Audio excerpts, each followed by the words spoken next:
Outro problema, ó, esse aqui todo mundo conhece, né? Efeito estufa ou aquecimento global. A queima dos derivados de petróleo libera CO2. E o CO2 é considerado o principal responsável pelo problema do efeito estufa ou aquecimento global. O CO2 não é o único gás que provoca efeito estufa. A gente tem outros gases também. Por exemplo, o metano, que a gente vai falar um pouquinho mais na frente, que é o gás natural, ele também provoca efeito estufa.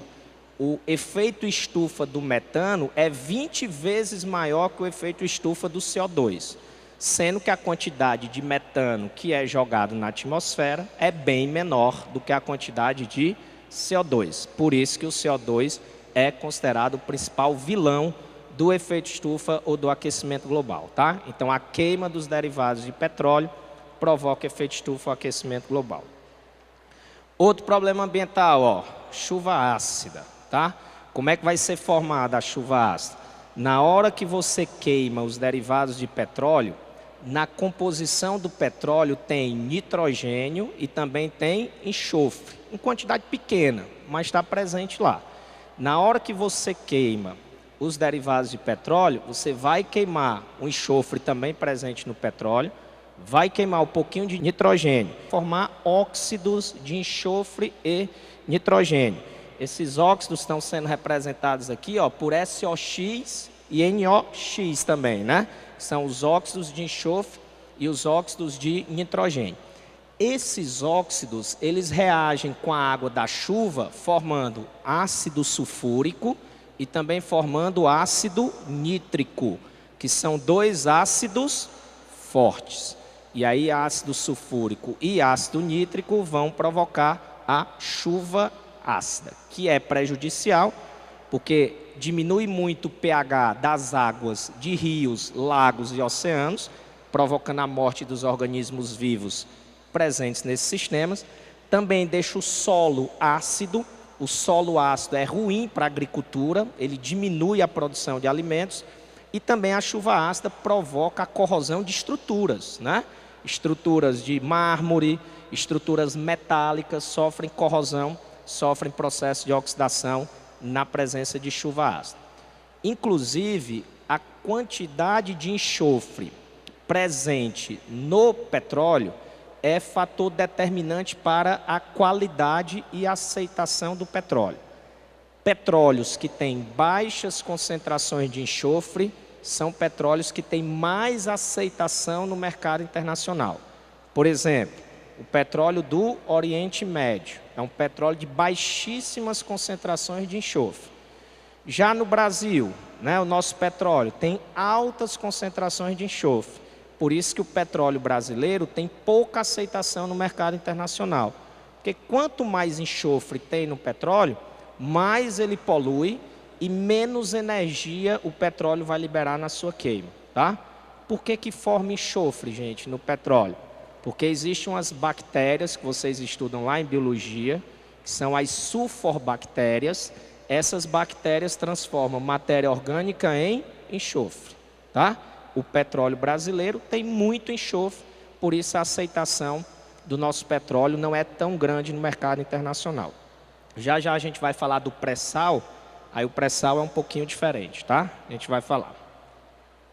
Bom, outro problema ambiental, ó. Essa figura, gente, é clássica, tá? Quando a gente fala de problemas provocados pelo petróleo. As aves, elas têm na parte externa delas um tecido que a gente chama adiposo, que é tipo uma gordura, certo? Essa gordura que está presente na pele das aves tem como objetivo evitar que entre água no organismo da ave, tá? A gordura, ela é apolar. O petróleo também é apolar. Aí existe uma regra em química que diz semelhante, dissolve, semelhante. Na hora que as aves ficam recobertas de petróleo, essa gordura que está na pele delas vai ser dissolvida. E na hora que dissolve essa gordura, entra muita água dentro do organismo das aves. O que é que vai acontecer com elas, gente? Vão morrer. Claramente a gente está vendo aí uma ave que está agonizando, está morrendo, totalmente recoberta de petróleo, tá? Então, há muitos problemas ambientais provocados pelo petróleo. Daí hoje, né, há toda uma discussão sobre a mudança dessa matriz energética, aí está surgindo uma série de outras alternativas para que a gente possa substituir o petróleo por outros combustíveis, tá? Bom, no Brasil, hoje nós somos autossuficientes em petróleo bruto. Na verdade, nós somos autossuficientes oficialmente desde 2006, tá? Essa autossuficiência, ela foi alcançada em 2004, mas como estava na metade do primeiro governo do presidente Lula, ele não quis anunciar essa autossuficiência de petróleo, porque aí passava uma imagem que essa autossuficiência tinha sido alcançada pelo antecessor do Lula, que era o Fernando Henrique, que tinha passado 8 anos no governo. O Lula deixa para anunciar a autossuficiência de petróleo no final do seu primeiro mandato, 2006. Por quê? Porque isso fortalece a candidatura do Lula à reeleição. Então, nós somos autossuficientes em petróleo desde 2004, mas oficialmente desde 2006, tá? Nós ainda não somos autossuficientes em petróleo refinado. Nós somos autossuficientes em petróleo bruto. O Brasil, inclusive, hoje exporta petróleo, mas a gente ainda compra alguns combustíveis. Eu não já falei aqui hoje que a gente está importando, está comprando gasolina. Por quê? Porque nós não temos refinarias suficientes para refinar todo o petróleo que a gente consegue extrair, ok?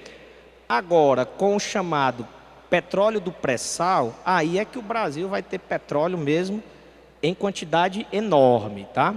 Como é esse petróleo do pré-sal? Tem lá o mar, tem o fundo do mar, abaixo do fundo do mar tem uma camada salina e esse petróleo está abaixo dessa camada salina. Você vai dizer, professor, então se está abaixo, não é para ser pós-sal, não?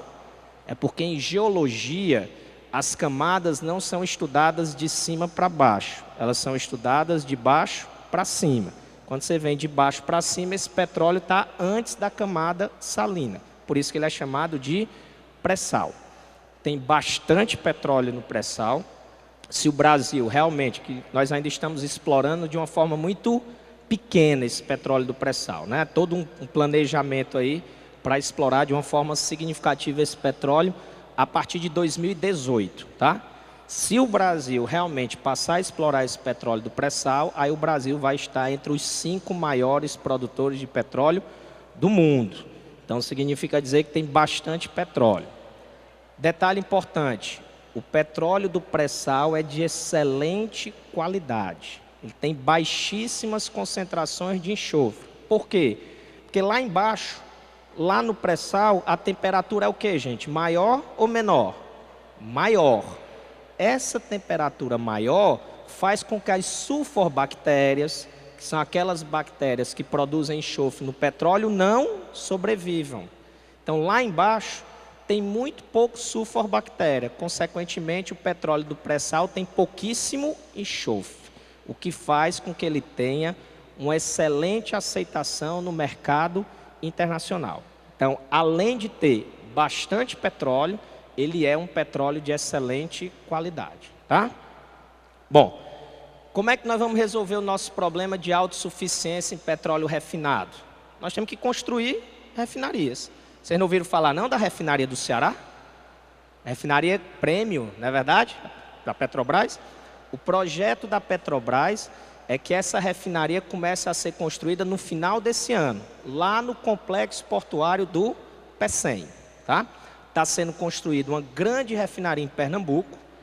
Com essa refinaria do Ceará e mais uma terceira refinaria que vai ser construída no Maranhão, o governo acredita que com essas 3 refinarias nós vamos ter capacidade de nos tornar autossuficientes também em petróleo refinado, tá? O problema é que com a crise da Petrobras, a Petrobras esse ano está enfrentando uma crise, a Petrobras já está com um pezinho atrás em relação à construção da refinaria no Ceará. E o governo do estado está o tempo todo conversando com o pessoal da Petrobras para que realmente esse início da construção da refinaria já ocorra no final desse ano, lá no complexo portuário do Pecém. Ok? Bom, então o petróleo é importantíssimo, porque é a matriz energética mundial, mas há uma série de problemas ambientais relacionados à utilização desse combustível. Certo? Vamos para frente. Bom, agora vamos falar do gás natural. Também é um combustível fóssil. Olha a composição dele aí, ó. Quem é o principal componente do gás natural? Metano. 88,82% do gás natural é metano, tá? Então, quando a gente fala gás natural, a gente traduz diretamente para metano, é a mesma coisa. Vocês lembram a fórmula do metano? CH4, né? Ele é o hidrocarboneto mais simples que existe. O metano, a fórmula dele é CH4. Um outro dado importante aí dessa tabela é essa densidade relativa do ar, onde tem algumas propriedades. Perceba que o gás natural é menos denso do que o ar. A gente considera que a densidade do ar é 1, como ele é 0,62, é menor do que a densidade do ar. Isso aí vai ser importante para uma característica que a gente vai falar já já do gás natural. Então vamos em frente. Principal componente, metano. Fórmula dele, CH4, tá? É combustível fóssil, formado por decomposição de matéria orgânica. Se ele é combustível fóssil, ele é não renovável, tá? Combustível fóssil, como a gente acabou de falar. Agora, esse metano, esse gás natural, ele apresenta algumas vantagens em relação ao petróleo, certo? Vamos mostrar algumas delas aqui. Primeira vantagem, facilidade no transporte. Esse gás natural, ele é transportado por tubulações, que são chamados de gasodutos ou gaseodutos, é a mesma coisa. Esse transporte por tubulação, gente, ele é muito mais barato do que o transporte que é feito do petróleo, que normalmente é feito por navios, que é mais caro do que esse transporte feito do gás natural, que é construir a tubulação e naturalmente esse gás ele caminha por essa tubulação, tá? Então essa é uma primeira vantagem, o que faz com que o gás natural no final fique mais barato do que os combustíveis derivados de petróleo. Segunda vantagem, segurança. Por que segurança? Porque esse gás natural ele é menos denso do que o ar. Então na hora que tem um vazamento de gás natural, ele vai para a atmosfera, ele se dispersa na atmosfera porque ele é menos denso. Qual é o risco do gás de cozinha, hein, gente? Quando tem vazamento de gás de cozinha, é perigoso? É, porque o gás de cozinha, que é o GLP, ele é mais denso do que o ar. Então, o gás de cozinha, ele se acumula embaixo. Qualquer faíscazinha elétrica, ele sofre combustão e pode provocar uma explosão, tá? Gás natural, não. Quando ele vaza por alguma tubulação, algum sistema, por ser menos denso que o ar, ele vai embora para a atmosfera, se dispersa. Aí você tem muito menos risco de explosões, certo? Outra vantagem do gás natural em relação aos derivados de petróleo: não provoca chuva ácida, ou provoca muito pouco. Não tem enxofre no gás natural, o que é uma vantagem ambiental, e ele tem um pouquinho de nitrogênio, tá? O pouquinho de nitrogênio presente nesse gás natural acaba fazendo com que ele provoque um pouquinho de chuva ácida, mas é muito menos quando comparado com os derivados de petróleo. Então, ambientalmente, ele é menos agressivo, tá, do que os derivados de petróleo. E acaba também tendo baixo impacto ambiental, porque ele sofre uma combustão completa. A combustão completa, ela libera CO2. Você vai dizer, professor, mas o CO2, ele não provoca efeito estufa? Provoca, mas a quantidade de CO2 que é liberado pelo gás natural é bem menor do que a quantidade de CO2 liberado pela queima de derivados do petróleo. E quando sofre combustão completa, não libera CO, que é um gás tóxico, e também não libera carbono grafite, que também provoca poluição. A gente vai falar um pouquinho mais na frente sobre o carvão mineral, tá? Bom, gás natural no Brasil. As nossas reservas de gás natural são pequenas. A gente tem pouco gás natural, mas a gente utiliza, ó, por exemplo, praticamente todo o parque industrial do Sul e do Sudeste é abastecido com gás natural. Alguém sabe de onde o Brasil compra praticamente todo o gás natural que ele utiliza? Alguém sabe? Será que corretamente? Da Bolívia, tá? Normalmente, onde tem petróleo, tem gás natural, mas essa regra nem sempre é obedecida. O Brasil tem uma boa quantidade de petróleo, mas praticamente não tem gás natural. A Bolívia, quase zero de petróleo, mas a Bolívia tem bastante gás natural. Eles não tinham tecnologia lá na Bolívia para explorar esse gás natural. Aí o governo brasileiro fez um acordo, já faz bem uns 15 anos mais ou menos, fez um acordo com o governo boliviano. Como era o acordo? A Petrobras ia entrar na Bolívia, ia explorar, né, ia colocar tecnologia para retirar esse gás natural, e aí a Bolívia, em contrapartida, era obrigada a vender esse gás natural para o Brasil. Foi feito um acordo lá, um valor, né? Pronto, o Brasil vai pagar tanto, um valor X pelo metro cúbico de gás natural. O Brasil também construiu toda a tubulação para trazer esse gás natural da Bolívia, e para o setor industrial é importante, porque esse gás natural ele é mais barato do que os derivados de petróleo. Então, para a indústria é importante porque eles gastam menos com combustível. Se você olhar as grandes cidades do sul e do sudeste, Porto Alegre, Curitiba, Florianópolis, São Paulo, Rio, algumas cidades menores, pertinho ali de São Paulo, Campinas, a população também recebe gás natural em casa. Lá em São Paulo e no Rio, em boa parte da cidade, eles não cozinham utilizando o GLP, eles cozinham utilizando o gás natural. Da mesma forma que aqui em Fortaleza a gente recebe água por uma tubulação que vem da rua, lá, Rio, São Paulo, essas cidades que eu falei, além de receber água por uma tubulação, tem uma outra tubulação para eles receberem gás natural. E eles pagam uma taxa por esse gás natural que eles utilizam, que é mais barato do que o que a gente paga pelo GLP.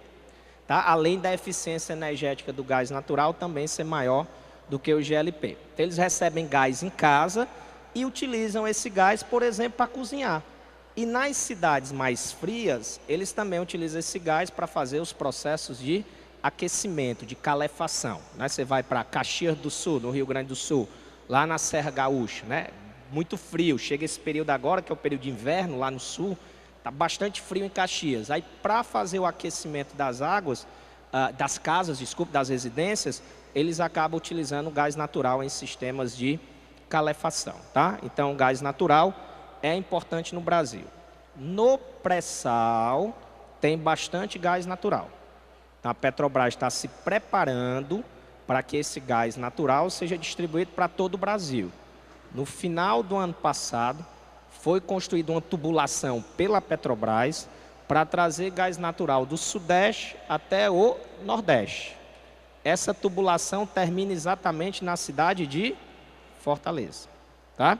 Nos próximos anos, quando a Petrobras passar a explorar o petróleo do pré-sal, também vai explorar esse gás. Então pode ser que em alguns anos, aí, 8, 10 anos, nós também tenhamos nas nossas residências o recebimento de gás natural.